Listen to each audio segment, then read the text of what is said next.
This is A News. I'm Bakhtiar Sanovan. Let's see the top stories.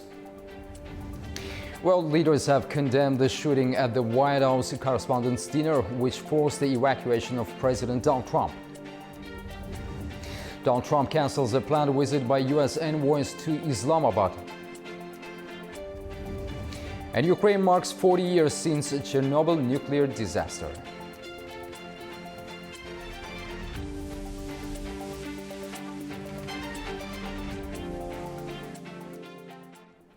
A suspected gunman tried to force his way through a security checkpoint at the Washington Hilton during a high-profile event in Washington, D.C. He was quickly stopped by law enforcement, with all attendees, including U.S. President Donald Trump, reported safe. Gunfire caused panic at the White House Correspondents' Dinner in Washington, D.C., forcing the evacuation of U.S. President Donald Trump and hundreds of attendees. The incident unfolded Saturday night at the Washington Hilton, where the annual event was taking place.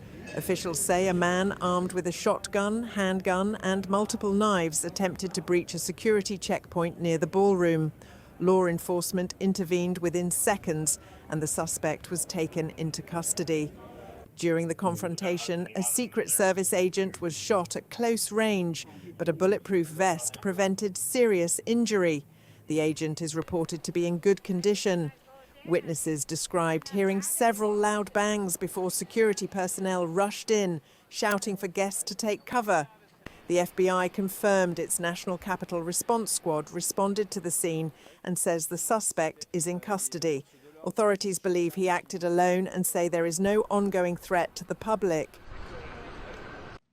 Speaking afterwards, Trump praised the swift response of law enforcement and confirmed the event will be rescheduled within 30 days. It's always shocking when something like this happens. Happened to me a little bit, and that never changes. The fact we were sitting right next to each other, First Lady on my right, and I heard a noise and sort of thought it was a tray. I thought it was a tray going down. You know, I've heard that many times, and it was a pretty loud noise. And it was from quite far away. He hadn't breached the area at all. They really got him. But so it was quite far away, but it was a gun. Police identified the suspect as a 31-year-old man from California. He is expected to face multiple charges, including using a firearm during a violent crime and assaulting a federal officer. The White House Correspondents' Dinner, a major annual gathering of politicians, journalists and celebrities, was cancelled for the evening following the incident. World leaders have reacted with shock after the White House Correspondents' Dinner shooting in Washington, D.C. There have been widespread messages of relief that no fatalities were reported, alongside condemnation of the incident. Leaders have also called for stronger protection of democratic institutions and public events. World leaders have reacted with shock and concern after a shooting incident at the White House Correspondents' Dinner in Washington, D.C. U.S. President Donald Trump and First Lady Melania Trump were evacuated from the Washington Hilton following gunfire. European Commission Vice President Kaja Kallas said she was relieved all attendees, including President Trump, were safe and stressed that political violence has no place in democracy. Israeli Prime Minister Benjamin Netanyahu said he was shocked by the incident, expressed relief Trump and the First Lady were safe, and praised the rapid response of security forces. Azerbaijan's President Ilham Aliyev said he was deeply disturbed by the shooting, called it unacceptable, and expressed relief that Trump, the First Lady and guests were safe. UK Prime Minister Keir Starmer condemned the incident, calling it shocking and saying any attack on democratic institutions or press freedom must be strongly condemned. Spain's Prime Minister Pedro Sanchez said violence is never the answer and that humanity can only move forward through democracy, coexistence and peace. Venezuela's acting president Delcy Rodriguez also condemned the shooting, calling it an unacceptable act of violence and sending wishes for the safety of all those present. The incident has drawn widespread international condemnation, with leaders united in messages of relief that no fatalities occurred and calls for stronger protection of democratic events. Those at the Washington dinner have shared what they saw and heard as the incident unfolded. Witnesses described moments of confusion and fear as gunshots rang out during the White House Correspondents' Dinner in Washington. Attendees reported hearing several shots in quick succession near the lobby. Yeah, I was in the lower lobby there, and right before the escalator that goes down, and we heard 3 shots back to back, pop, pop, pop, and I bolted for the door. I didn't even wait to see, what was going on behind me. I just heard it, and it sounded like it was behind me, so I ran out. Man, we were sitting there, and all of a sudden we heard a few loud bangs, and it's hard to tell immediately, but then a bunch of people came sprinting into the room, and we saw everybody getting rushed out, Donald Trump first. Others described uncertainty in the moments after the shots were heard. I was in the bathroom when I heard 6 or 7 shots ring, I'm not sure exactly. And what was going through my head was that I thought those were gunshots, but I could not be certain. And when a woman from the security services, either from the hotel or law enforcement, not sure exactly, she confirmed that those were gunshots and that we should shelter in place. Outside the venue, attendees gathered on nearby streets as police secured the area, with many still trying to process what had happened. U.S. President Donald Trump has cancelled a planned visit by U.S. envoys to Islamabad after Abbas left the country without a breakthrough in talks. The cancelled visit involved envoy Steve Witkoff and advisor Jared Kushner. In a social media post, Donald Trump pointed to internal divisions in Iran's leadership and said engagement could happen if Tehran initiated contact. Meanwhile, Abbas said his visit was very fruitful, but questioned whether the United States is serious about the diplomatic solution.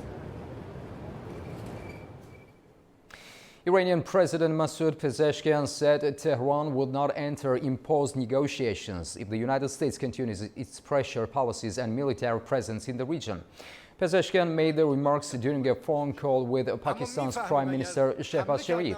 He said recent U.S. measures, including increased maritime and field restrictions, are undermining trust and blocking diplomatic progress. Pezeshkian warned that meaningful negotiations cannot take place under pressure, threats, or what he described as a siege. He stressed that dialogue can only move forward on the basis of mutual respect.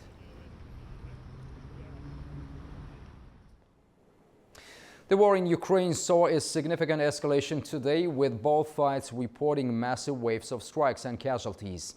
We have the latest on the intensified fighting across the region. Ukraine's General Staff reported a massive Russian assault Saturday, claiming over 650 drones and missiles were launched. Ukrainian forces shot down 610 targets, but the barrage killed at least 5 people and injured more than 30 others. Strikes hit critical infrastructure across multiple regions, including Dnipro, Kharkiv and Kyiv. In Dnipro, a residential building was partially destroyed, with officials fearing people are still trapped under the rubble. President Zelensky offered his condolences and urged EU partners for a 21st sanctions package against Moscow.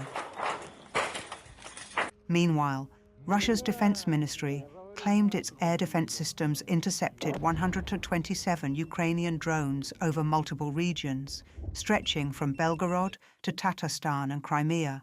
Moscow also stated its forces launched massive strikes against Ukrainian defense industrial, fuel, energy facilities, and port infrastructure.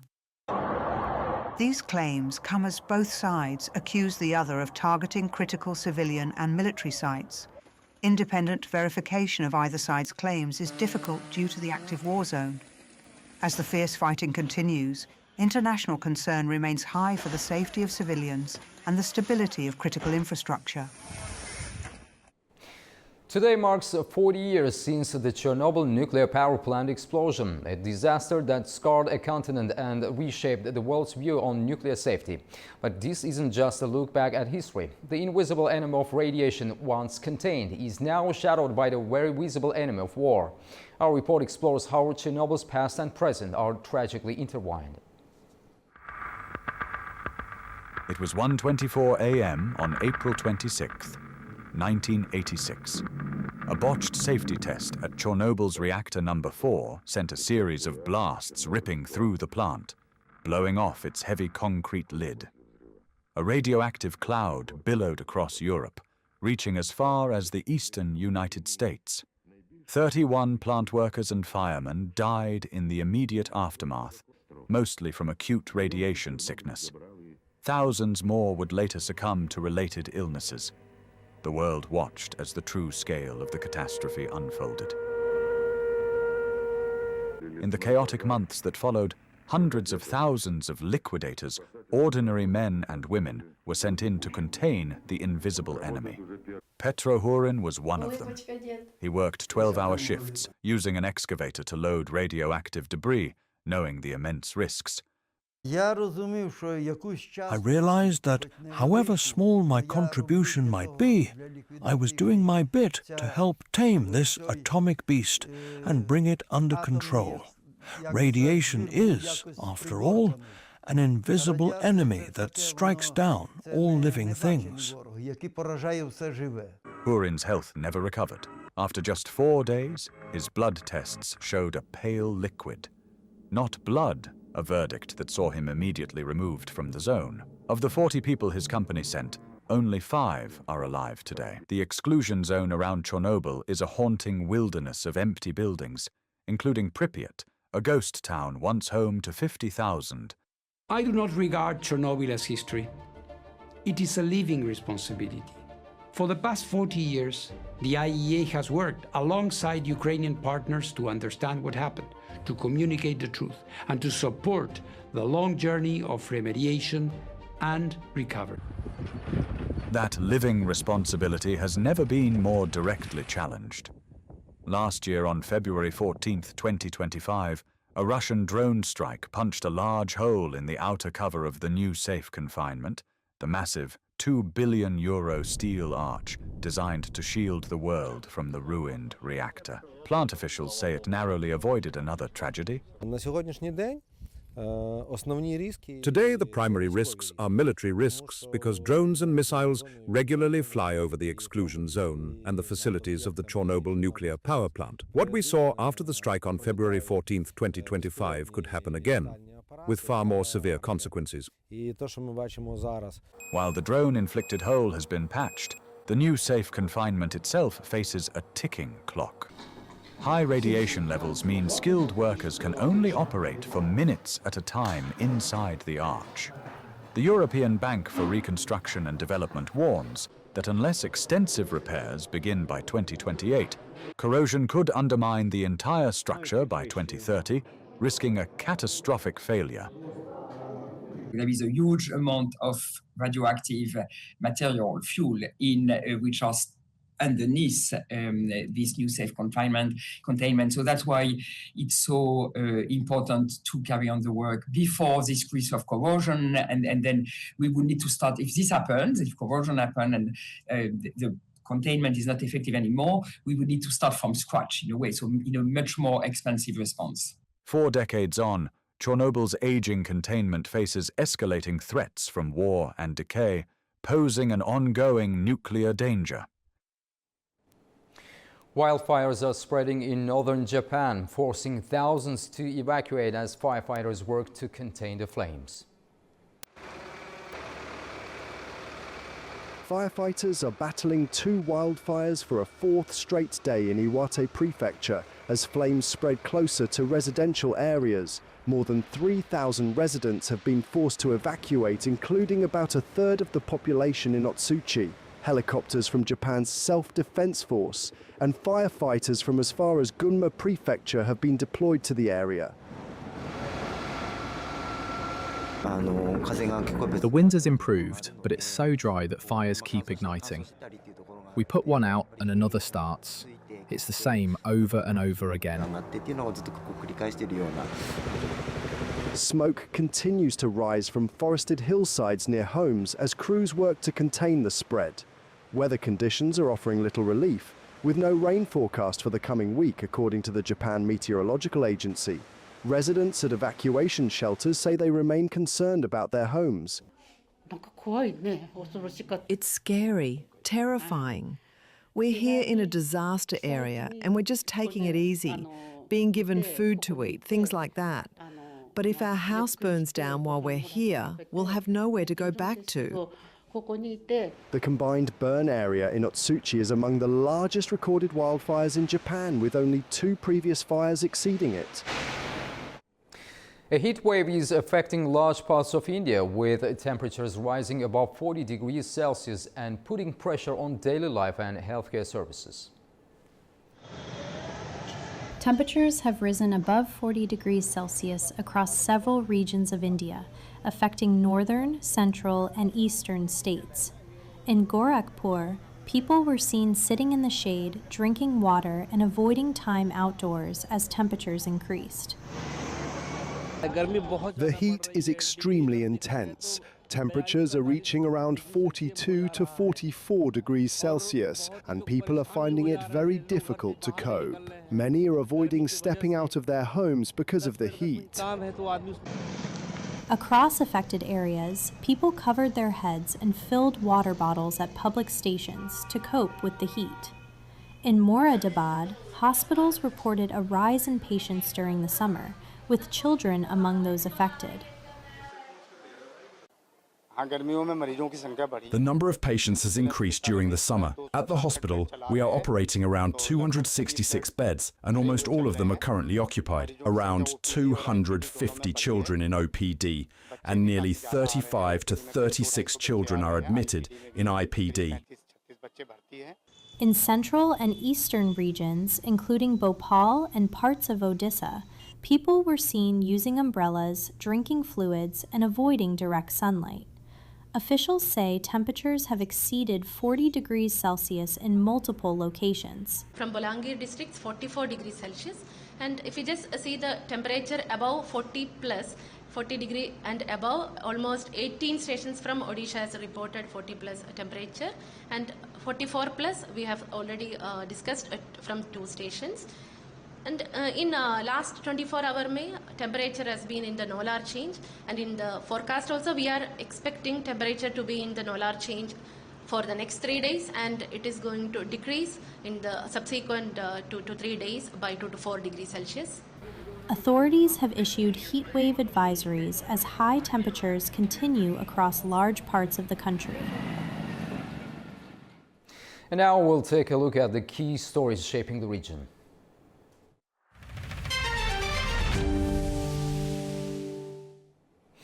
Turkey's foreign ministry has pushed back against remarks made by New York Mayor Zoran Mamdani, accusing him of politicizing the events of 1915 for narrow political purposes. In a statement, the ministry said such comments risk undermining ongoing efforts aimed at fostering stability and dialogue in the South Caucasus. Officials emphasize that a growing atmosphere of peace and reconciliation in the region stands in contrast to attempts to revive historical tensions. Earlier, the Ministry of Foreign Affairs of Azerbaijan also condemned a statement by Mayor Mamdani regarding the so-called Armenian genocide. Iran's Foreign Minister Abbas Araghchi has arrived in Muscat, Oman for talks with senior officials as part of a regional diplomatic tour aimed at easing tensions and addressing ongoing conflicts.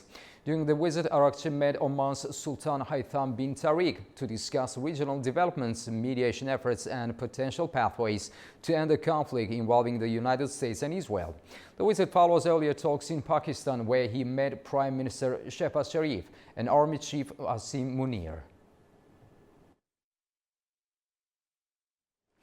International flights are gradually returning to Iran after weeks of disruption caused by regional tensions, with passengers once again departing from Tehran's main airport.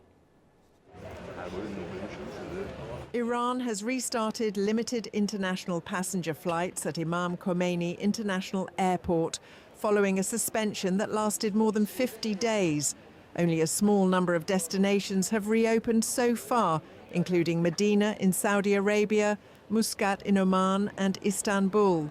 The suspension came after strikes involving the United States and Israel, followed by Iranian retaliatory attacks across several countries in the region. For many passengers, the reopening has allowed long-delayed travel. I am traveling to Istanbul to visit my daughter. She is a student. It has been very difficult.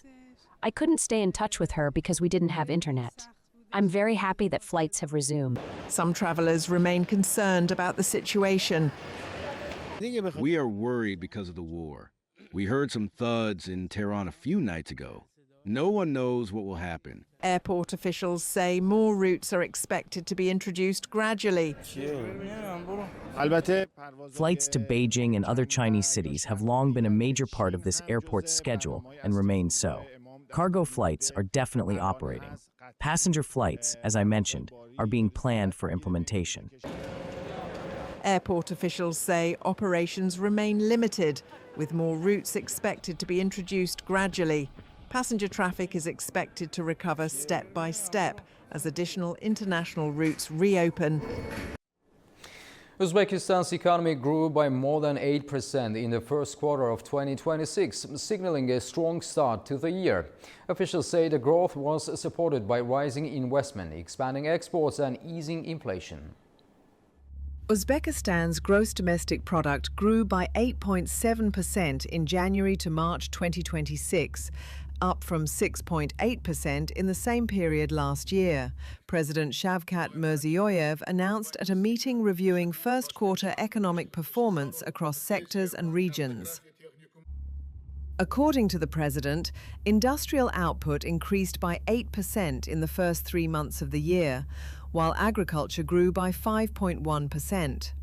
Exports totaled $5.8 billion during the reporting period, and foreign investment reached $13.7 billion.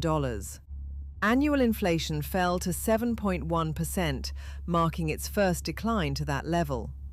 State budget revenues rose by 35% year-on-year to 103 trillion soums, or approximately $8.5 billion. Meanwhile, local budgets received an additional $183.4 million. Shavkat Mirziyoyev noted that, amid high business activity, the country continues to demonstrate sustainable economic growth. He also said Uzbekistan climbed 14 places in the Index of Economic Freedom this year, entering the category of countries with a moderately free economy for the first time. In December, Mirziyoyev signed a law approving the parameters of the 2026 state budget, which is based on projected GDP growth of 6.6%. According to official data, Uzbekistan's economy expanded by 7.7% in 2025. Russia says oil from Kazakhstan bound for Germany via the Druzhba pipeline will be rerouted from May 1st due to technical constraints. The move affects Kazakh oil supplies previously sent through the route. Transneft head Nikolai Tokarev said a resumption of flows to Germany is not expected anytime soon. Alternative routes include the Caspian Pipeline Consortium system and Russian ports on the Baltic and Black Seas. That's the news for this hour. Stay tuned to A News for all the latest updates.